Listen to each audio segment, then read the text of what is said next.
number one, Catherine did this, right? Number one? Okay, so can you explain to me, how did you know that you were supposed to add? What was the key word that really showed you that you were even supposed to add this number? Total? The total.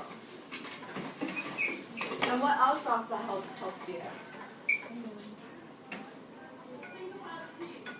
Besides the word total. What other pieces of information also help you?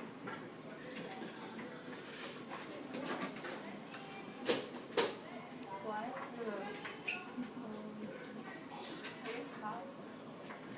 Cost. And you're given these two information. So, and I see that so how did you add decimals?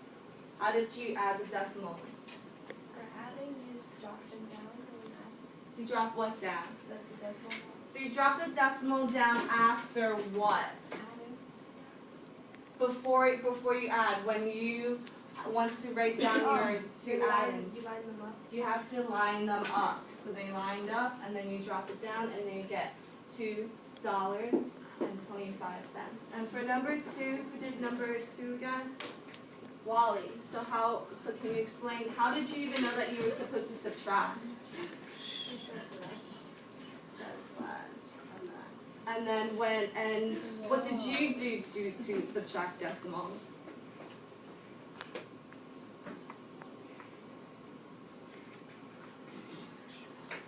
Why did I see that you added these two extra zeros? Why did you do that when there was no two extra zeros here? To make it easier. So what did you first do how did you know that you weren't supposed to put it like this instead? Why didn't you put it like this instead? Because the decimal has to match up. So then the decimal has to match up for both adding and when you both add decimals and when you subtract decimals. And do we remember why we have to really line up the decimal when we add and subtract? Because if not, you're gonna get one decimal for multiplication. It's just like multiplication. You have to add as many spaces you have in the decimal to the answer. So if you left it that, you would have to add 4 decimal places. But since it's addition, you just have to bring it down. Okay, so when you add and subtract, you would line them up and then you bring the decimal down. Yeah. But again, what's the importance of actually lining up those decimals? Here's a hint. What's the whole purpose of lining up those decimals? Raise your hand. Yes, what is it? get the right total cost. Yes, not only to get the right total cost, but the reason why we're doing this is because we have to line up the place values, right? Oh. Remember? Place values. So you have your hundredths place and your tenths place and your ones place. Same over here. Your ones place, your tenths place, and what is this place, everybody? The tenth, and this is the hundred, and then this is the thousand, and this is the 10,000. So that's what you're essentially doing when you're lining them up. For number 3, for dividing decimals, can you explain what you did? I did. Can you explain what you did? You had to make the 8 into a whole number, so you move the decimal one space to the right, and then you had to do that with the 31 hundredths. So you move one decimal to the right, and you get 3 1/10.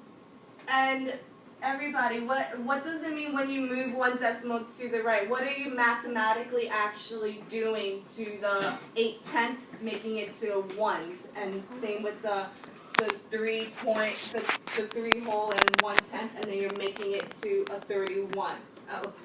Point 31 hundredth, and you're making it to 3.110. What are you mathematically doing? You don't just move a decimal for no reason. But what are you really doing? trying to make the 8 a whole number. Yes, you want the divisor to be a whole number. And when you multiply, And when you move the decimal, what are you really doing? You guys remember? Remember if this is going to be like 0.8 and this is 0.31. Remember, if you're moving the decimal this way, you're moving the decimal. What are you really doing? Do you remember? You're making it one. You are making it into a whole number. And how are you making this into a whole number? How are you turning 0.8 to a whole number? Moving to the right. And when you move it to the right, what are you doing? I heard somebody say multiply. You're multiplying by a power of 10. You're multiplying by a power of 10, specifically in this case, 10 over 10. And you guys see how you get the same thing. And now I just have a question. Is the answer really 3,875? No. If a dot in it, but it's really hard to. Oh, okay. I see. Okay. And then for number 4, when you multiply, does it matter if you line up the decimals? No. In this case, it doesn't matter as long as you what? And as long as you count the spaces behind the decimals and you add it to yourself.